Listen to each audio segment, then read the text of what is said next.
신종 코로나 바이러스 확진자와 접촉한 충북도민 8명이 10일부로 정부 관리 대상에서 해제됐습니다. 충청북도는 확진자와 접촉한 기존 8명 가운데 7명이 이미 자가격리와 능동감시 대상에서 해제됐고 마지막 1명도 잠복기 14일을 넘기며 정부 관리 대상에서 제외됐다고 밝혔습니다. 이 밖에 충북에는 중국을 방문했다가 의심 또는 이상 증세를 신고한 33명이 자가격리나 능동감시 대상으로 남아 있습니다. 또한 정부 통계에 없는 중국인 근로자 등 72명을 추가로 자체 능동 감시 중입니다.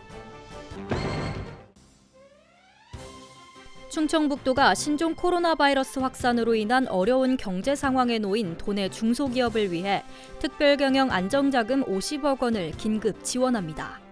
자금 지원이 필요한 중소기업은 2월 11일부터 충북기업진흥원으로 신청 접수를 하면 적격 심사를 거쳐 신속히 지원받을 수 있습니다.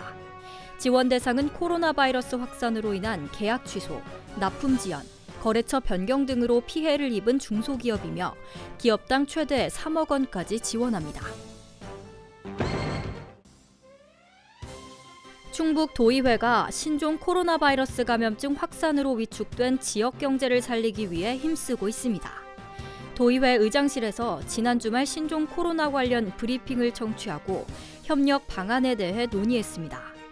도의장은 지역 경제 활성화를 적극 지원하고 산업경제위원회를 중심으로 지역 기업과 소통 창구를 마련하라고 요청했습니다.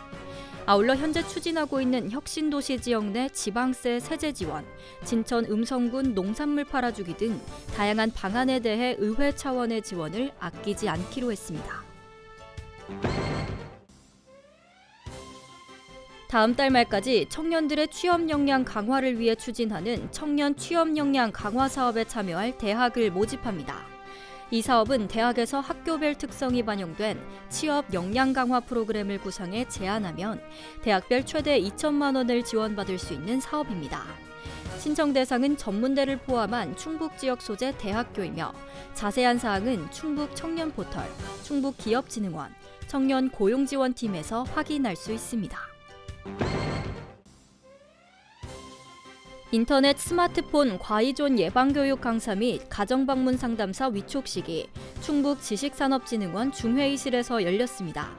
위촉된 강사와 상담사는 인터넷 중독 전문 교육과 자격 검정을 통해 선발된 전문 인력으로 올해 3월부터 12월까지 10개월간 활동합니다.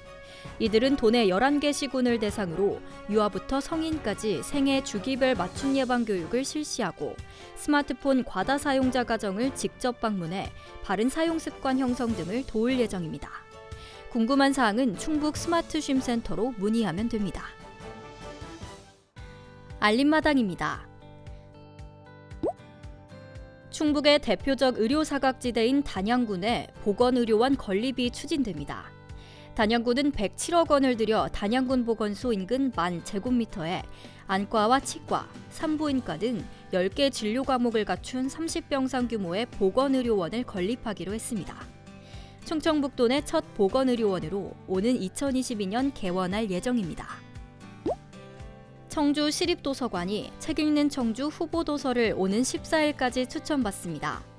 책 읽는 청주는 지난 2006년부터 시작된 시민 독서운동으로 아동과 청소년, 일반으로 나눠 세대별 눈높이에 맞는 대표 도서를 선정합니다. 청주시는 추진위원회 심의와 시민 투표를 통해 대표 도서를 선정할 계획입니다. 옥천군이 공무원 당직비를 지역사랑 상품권으로 지급합니다. 최근 신종 코로나 바이러스로 침체된 지역 경제 활성화를 위해 공무원들에게 지급되는 당직비 액수만큼 옥천사랑 상품권을 준다고 밝혔습니다. 충주 지역화폐인 충주사랑 상품권이 추가로 발행됩니다. 충주시는 지난해 7월 충주사랑 상품권 40억 원을 첫 발행한 이후 7개월여 만에 37억 원이 판매됐습니다. 이에 시민들로부터 큰 인기를 끌고 있다고 보고 150억 원을 추가로 발행하기로 결정했습니다. 이번 추가 발행에서는 20대에서 30대의 젊은 층을 겨냥해 선불형 카드 상품권과 모바일용 어플 등도 함께 나올 예정입니다.